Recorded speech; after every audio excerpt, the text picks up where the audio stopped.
I've been thinking a lot about love in the workplace lately, and I've been getting pushback from some of my executive coaching clients and some executives in big companies who say that love is it's a soft skill, right? It's a sign of weakness, and it doesn't belong in the office. And I just thought, you know what, from what I know of large military organizations like the U.S. Army and the Navy SEALs, it seems to me that love is a prerequisite for the kind of trust and clear hierarchy that you have in those organizations. So I wanted to ask you a little bit about your experience with love at work, if that's all right. Absolutely. Would you mind just introducing yourself and tell us a little bit about your history in the military and your responsibilities and scope?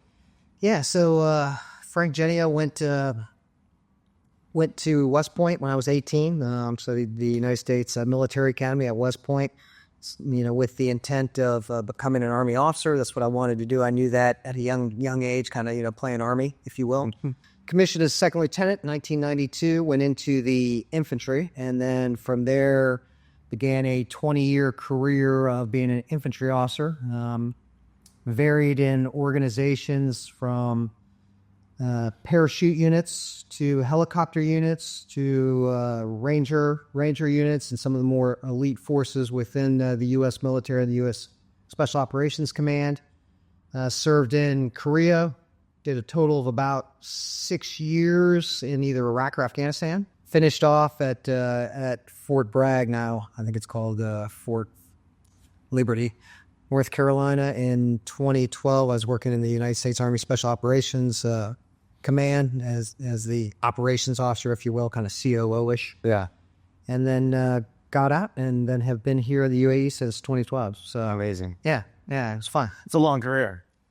It was. And I enjoyed it. I mean, it's like anything else. When you enjoy what you're doing, the time goes by and you don't think about it. So it's definitely no regrets at all. Good. Tell me a little bit about your experience with or understanding or definition of love in the context of military. Like, how do you think about that? It's funny because when you and I talked about this first, I started thinking about all the ways that I either heard it being used or I used it. And it's in multiple contexts. So, just talking about, the ones that I'm familiar with and used. And I say that because the U.S. military is over 1 million men and women strong. U.S. Army is about 500,000. So lots of other people probably have other anecdotal, examples of it, uses of it. Yeah. But the ones that frequented the circles I was in was, treating and loving your soldiers like they were your children. Yeah. Loving them like that. And the context is usually used in a leadership context, and it was, you're going to love them, and to love your children means you're going to punish them. Yeah. At times, that's what it is. You love your kids, and there are things that you do as punishments because you love them. Yes. But again, it all comes from a place of love. Even when you're punishing, as much as it hurts, you still recognize and realize it has to be done. So there's the child example. And again, that's not in a, patronizing sense of like, I'm the adult, you're not. But it's in the context of, you should feel the same thing. It should hurt when you're punishing, but you're doing it for the right reasons. Yeah. So you wouldn't say that love undermined the hierarchy? Absolutely not. No, I would say it's the foundation of what we do, and that's got to be there. And that glue is really, so I'm looking at, I just gave you a leadership example. Yeah. I can name numerous examples that I'm familiar with and, personally experienced, and you can read about them in all these valorous citations and stories you read, because almost every one of those, I bet you I could sit here and say every one of those is done from a place of love. Yeah. And it's love of a buddy, love of the unit, love of what the purpose is. You're not going to do the things that people do in my line of work unless you have that love. I mean, it's not, if I don't do this, the company's going to lose $500,000. Right. Yeah. Okay, when it's your life versus $500,000, that's an easy one. Yeah. But why then do men and women do these things that are just completely irrational? and they're counterintuitive to what a normal human should do. So I'm going to go in, I am going to grab this guy who's been shot. Yeah. And I know the people who shot him are still watching the area. Yeah, yeah. But I love that guy, and I'm going to go do that. I'm probably going to get shot. I could get killed.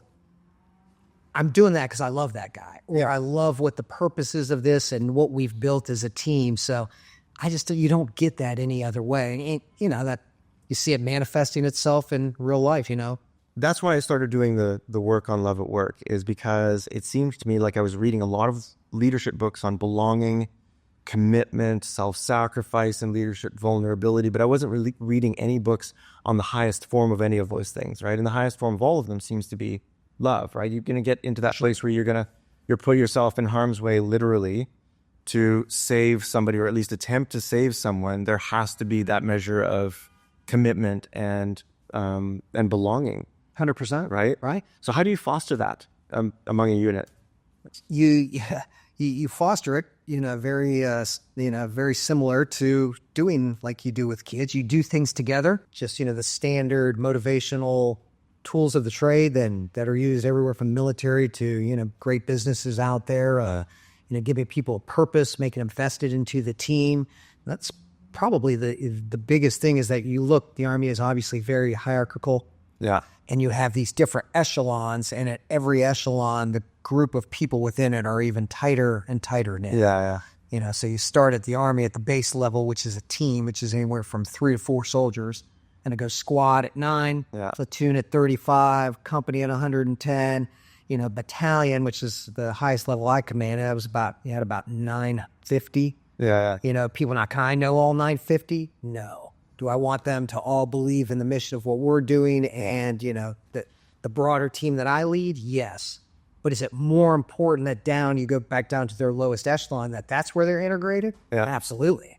That's where it matters. Would you say you love those people? 100%. Okay, so how do you define that in that context? Because obviously it's not romantic. No. It's not romantic. It's not romantic at all. But it's also not. Okay, so it's not. I had one CEO of a company say it's unmanly to discuss love at work, and yet you as a battalion commander are saying like, no, I love these people under my care. Yeah. So your definition is what I want to give to him. And I would wager to say in any line of work, you're going to get more out of it when people believe in the sense of mission, of purpose. Yeah. Veterans sometimes struggle, especially in the Army. You hear the suicide stuff, and it is a significant problem, and they struggle because they don't have a sense of purpose. It's not that. It's everything's going good, and then all of a sudden, this guy's in a dark place because he just doesn't feel it around him. Yeah. He doesn't feel that, I'll wager to use the word love within the workplace. He just sees people, checking a block. Yeah. Checking in and checking out, punch card every day. Yeah. And he's going from an organization that had this higher one of we're all going to be alive together. Yeah. If we do this right. Yeah. To that, and it's just, they can't reconcile that mentally, and it takes them to a dark place. Not to go down there, but I think that all comes back to that bond, which is 1,000% I used to use it as an example and as an in-brief. When I would tell people, I said, here's the type of unit I want us to be. Yeah. And I had, a couple very simple slides, but one of the things I used to say all the time was, we need to treat each other like we're brothers or sisters. Yeah. In a family. And the way that works is you can beat the shit out of your brother and sister. Yeah. But no one else can. Right. Right? I mean, that's kind of a common thing you see, thread you see. I'm going to go and beat the crap out of you, well, as long as mom and dad don't hear. But if anybody from school messed with you, it's over with, because now they're going to have to deal with me. And that's the way, I would say I want us to be. Yeah. We can fight amongst ourselves, but we're not going to let outsiders come in and influence us. And that right there, that's basically defining familial love. Yeah, of course. At the base level. So could you imagine how much more effective an executive committee would be if they had that kind of attitude? Yeah. Like we'll beat the shit out of each other behind closed doors in the boardroom, right? But as soon as we're done, that's it. We're family. We eat dinner. Somebody might have a black eye, but we're all going to defend each other. That's right. You're still a family. Yeah, exactly. Yeah. And there's that sense of belonging. So I think what you're saying about the vets who are struggling, and they've lost that sense of purpose that comes from that organization, and they've lost the sense of belonging that comes from being in that kind of tight camaraderie where they feel like, who can they talk to? And they're not going to talk about their potentially, their experiences in combat Yeah. with somebody else from the workplace. Even if that person's an Army veteran, I mean, from what I've seen, guys will talk about it only with others who have been there or a very, very similar circumstance. Others, they won't for a lot of reasons. A lot of them very valid. But when they say to themselves, okay, well, your life is not on the line, but is this person going to be there for me on Friday at 5 when all of a sudden the boss dumps, the TPS report onto the desk here and you got to get it done? And is he or she going to be there? Right. Well, the answer, and again, it's a really minor kind of, sad in comparison story, but that's the kind of thing they're looking at. And if you're vested in people love an organization, you probably will roll up your sleeves and do it, right? Yeah. Or you got an organization where somebody goes, oh my God, I can't believe you gave this to me. My daughter's got the ballet recital. I promised my wife, other workers going, I got this. Corrie, I got this. You go knock this out tonight. You'll catch me. What can I do to nothing? I'm sure there'll be a time that'll come up. You'll help me out. Yeah. Yeah. That right there is love, and it's not checking the block. But if you're just getting paid and you don't feel that, you're gonna step. I've seen that sense of belonging and love and camaraderie extend not just to death, which I've seen in the military. I've seen that extend to death. I will throw myself in front of a bullet for you, but then also past death. If you catch a bullet, I'm going to take care of your family. 100%. And it's weird because the person that you actually love isn't there anymore. Yep. And yet you love them so greatly that you care for those they love in their absence.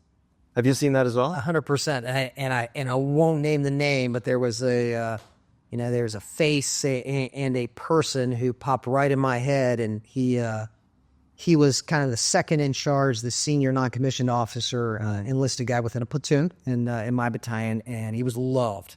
He was loved. His wife was loved. She ran each company group of about 110, 120 had a family support group that really passed information and did stuff and tried to take care of primarily spouses and children, but also it would extend, once you deploy, families, moms and dads, that kind of stuff, just passing information and, what they could. And she ran that for the company he was in. She was awesome. She was beloved. He was awesome. He was beloved. He got killed and left behind, I think their son was maybe 11. That's a hard age. And she lost him and gained, I think, probably 12 dads. Wow. 12 new dads. So, I mean, the whole platoon of like 30 loved him, but there was a core group of, and I'm not exaggerating when I say, anywhere from probably 8 to 12 men who to this day, 14 years later, are still intimately involved in her life and her son's life. I mean, he's an adult. He's probably 25 now, kind of thing. Yeah. But they are, they're still intimately involved with each other and close to this day. So, that's amazing. Yeah, a perfect example of absolute death. How would you remain that committed if you didn't love that person? That's exactly what I'm talking about. And that's what I'm saying. We should be bringing into it's not soft, it's not weak, it's not unmanly, it's actually tremendously effortful to love somebody, to belong to somebody that tightly, to trust them, to respect them, to have the highest level of sacrifice, the highest level of discretionary effort, which I guess in a military organization is sort of more required because it's a more visceral experience than business.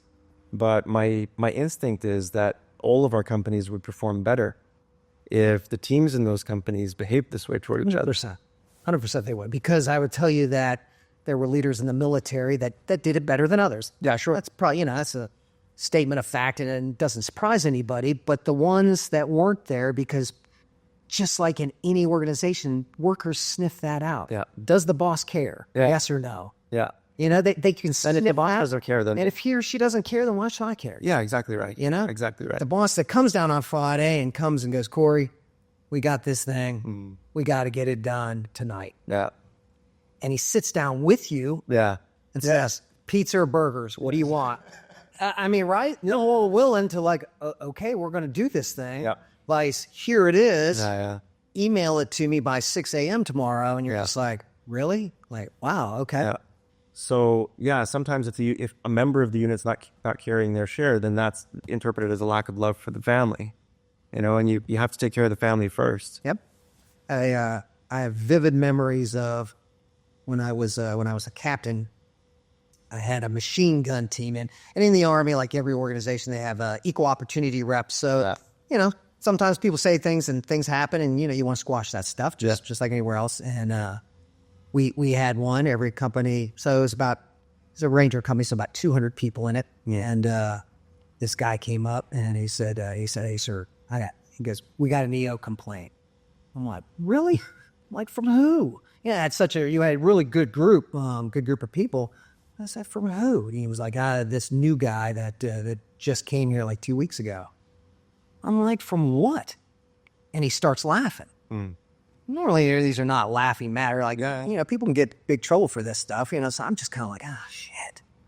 And he says, "Oh, it's Leonard and Carter." I'm like, "Leonard and Carter?" So Leonard and Carter, everybody knew they were, I knew who they were in the company. They were exactly like the stories you watch on TV with the military. Leonard, inner city black kid. Right. Carter, hillbilly white dude. Like, both came into the Army. Yeah. I'm pretty confident hating anybody not their color. Yeah, right. That's just how they were raised, kind of thing. So now here they were. They had gone through all, everything to be in the Army, to be an infantryman. They'd gone to jump school. They'd gone to the assessment and selection to be a Ranger. So they'd gone through a lot of hard stuff. Yeah. And you quickly see as you do hard things that when you're in an organization where the only thing that matters is standards. Yeah. And you see it very clearly. You meet the standards, you stay. You don't, you go. That's right. Nobody cares whether you're black, white, green, purple. Just don't care. Yeah. God, it's like, do your job, meet the standards, you stay. They were then paired together as a machine gun team. Each machine gun team is normal ISU men. So one carries the weapon, the other one carries all the gear, and it's weight. It's a lot. Yeah. Kilos, it's pounds. It's not a fun job to be a team.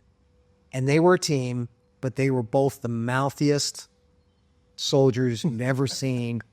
And they were so close, but the way they would talk to each other, I can't even say what they would say to each other on this interview. Yeah.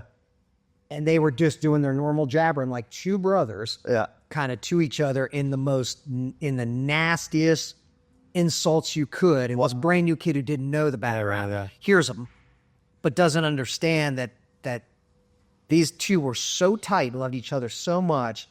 If one of them would have gotten shot, we would have told the other one, "Don't go right now, you'll get shot." He would have disobeyed it and just gone out there. Yeah. 100% positive. He'd have gone out. He would have listened to no one. That was his brother, literally. Yeah. He would have done anything to save him. So the love and the loyalty and the commitment was there. That's right. And so was the biting sarcasm that comes with being that close to somebody. That's right. From two guys on polar opposite ends of the spectrum that were raised to hate each other. Yeah. So they were actually raised not to be magnets to come together. They were raised to hate the other group just in general. And I'm not, and that was overcome within this organizational, cooker, if you will, to get that, and they would have had to cross a boundary of being congenial and polite for a little while before they'd cross back into using exactly the same language, but in totally opposite meaning. Right. Yes. Oh, yeah. We did. We had to tell them, we're like, stop. Just stop publicly. Stop. Just insult each other in the room. And, they were like, well, that's no fun. Nobody gets to see it. And, we get to see their faces. But anyways, yes.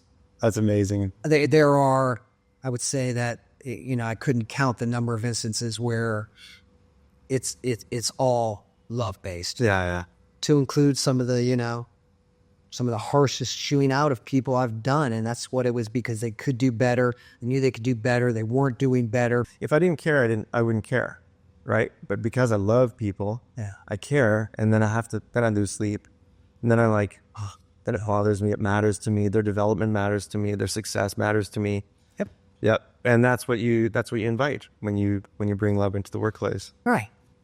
And at the same time, you're creating a team that wants to be there because they recognize that. Yeah. Right? Isn't that what you want to work for? A boss that loves you. He'll punish you when you mess up, he or she, and but they'll also reward you. And the good boss is to where when something goes wrong, they go, "That was me." Yeah. And when something goes right, they said, "Nah, not me, Corrie." Yeah. Let me introduce Corrie Block here. Yeah. This guy right here did all the work. I ask him what's going on. he tells me, I tell you guys, you give me the credit, but no, I didn't do anything. Right. You know, those are the guys you want to work for. Yeah, exactly right. All the people that eat all of the blame and give away all the credit. Right. Yeah. Right. And again, you know, you're not going to do that if you don't kind of love what you're doing, the purpose, and then the people within it. That's right. So what's the relationship then between love and leadership? I would say, my own personal opinion, is that to be a great leader, you will need to have an expanse of love, and you are going to, you know, you're going to spend that love in service of the mission of your organization and in service of, you know, the people who you work with and work for you. Yeah. I think they're inextricably linked to be successful. Yeah. The guidestone book for me, and it's called Once an Eagle, and it's by Anton Meyer, written years ago in the 50s. And you've got these two men. You've got one man, Sam, who's just the greatest human being, greatest military leader ever. Like, you can't be, like, none of us can be that good. Yeah. Kind of thing. I just like, I can't be that good. You got this other guy, and so it's Sam Damon and Courtney Massengale. Courtney Massengale is this posh elitist, but he doesn't care. There's no love. Right. And there's just skulls and bodies below him. Wow. His, you know, climb to the top. Yeah. And then their careers parallel. Everybody loves Sam and everybody hates Courtney. Right. Courtney's one step ahead of Sam everywhere they go. Right. And then the final clash is in World War II, where Sam now works for Courtney, Wow. who's asked him to do some things that are going to get a lot of people killed. Yeah. But it had a line in there and he talks about, in one of his monologues, about what his goal in life is, and it's to be a good man. Wow. And it just says, you know, he describes how, you know, when you're the guy making these calls and it's the young kid who's, you know, stuck on the wire and his guts are hanging out and, you know, you're trying your best and things aren't going right. He said, in the end, what you're striving to be is just to be called a good man. Yeah. And it's a great quote, and I'm butchering it right now, but, you know, that's kind of, to me, that's always been the essence of, you know, the military leader piece. Yeah. So if you want that respect and you want guys to say you're a good man, then you've had to lead with love. Yeah. When I've studied this in history, I've noticed that people will work really hard for a leader that they fear, but they will fight for a leader they respect, and they will kill and die for a leader that they love. Sure. And that kind of hierarchy of discretionary effort and commitment and sacrifice and belonging is what I'm looking for. Yeah, no, that's right. No, that's exactly right. And the fear-based leader, when he's not around, people aren't doing the right thing. That's right. But no one's running into harm's way to save that leader. That's right. Yeah. No, that's exactly right. Right. Last thought. I want you to give like your best 30-second message to CEOs of large companies that are considering the possibility that these soft skills are actually much harder than they'd thought. They're not unmanly. They're not weak. They're not vulnerable. They're actually just really effective, emotionally intelligent leadership principles. What do you say to that CEO?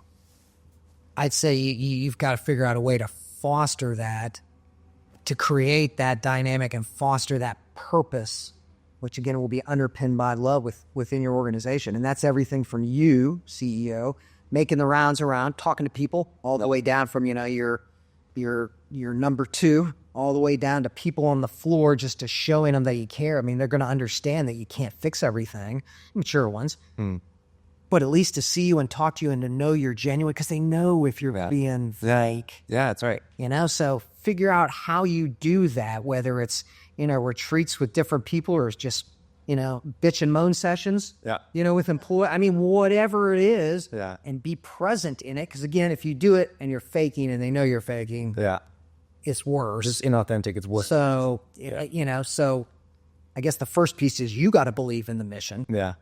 And you have to believe in the people and love that mission and have that purpose. Because if you don't, you're going to fake it and everybody else going to. That's right. Culture starts at the top. Yeah. And that's unfortunate for people that, you know, if they're in that situation, they're finding themselves having to fake it. But for the good ones out there that want to do it right, they can do it. It just takes a lot of personal work. Yeah. A lot. Yeah. You're going to work harder than anybody else in the organization. But, you know, if you want it to be what you want it to be, then that's what it takes. It's amazing. Thank you so much for your time. I really appreciate it. And just in case nobody's told you today, I love you. Wife's not here, so she's sleeping. So nobody has yet. So hopefully she will when she wakes up. But no, I appreciate that, Corey. Thanks. Sure, my pleasure. Thank you so much. Absolutely.